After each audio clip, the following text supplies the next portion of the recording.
தத்தி தாதூதி தாதூதி தத்துதி துத்தி துதைதி துடைதத்தா தாதூதி தித்தித்த தித்தித்த தாதது தித்தித்த தாதத்தாதோ தித்தித்த தாது. 8 எழுத்துக்களை கொண்டு ஒரு செய்யுளை இயற்ற முடிந்த ஒரே மொழி அது என் தமிழ் மொழிதான். இத்தகைய சிறப்பு மிக்க என் தாய் தமிழே, உன்னை வணங்கி உன் அவையை வணங்கி என் உரையை துவங்குகிறேன். இன்று நான் பேச வந்திருக்கும் ஆயுதம் இரும்பாலானதல்ல, நெருப்பால் உருவானதல்ல, இது ஞானத்தாலானது. இதன் பெயர் கல்வி. கல்வி ஒரு ஆயுதமே. இருளை கிழிக்கும் தீபத்தை போல அறியாமை என்னும் அசுரனை கொல்ல பிறந்த அக்னி அஸ்திரம்.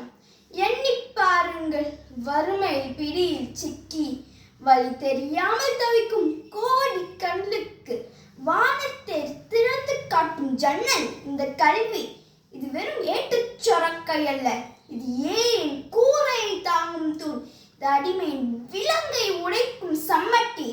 யார் நம்மை தாழ்த்தினாலும், என்ன சூழல் நம்மை அழுத்தினாலும், நம்மிடம் இருக்கும் ஒரே மாறாத செல்வம் அது கல்வி மட்டும்தான்.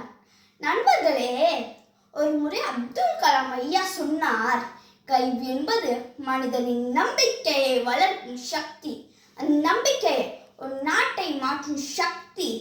கல்வி என்பது பள்ளியில் பெறும் சான்றிதழ் மட்டுமல்ல, இது ஒவ்வொரு நாளும் நம் அறிவை கூர்மைப்படுத்தும் போராளியின் போர்வாள்.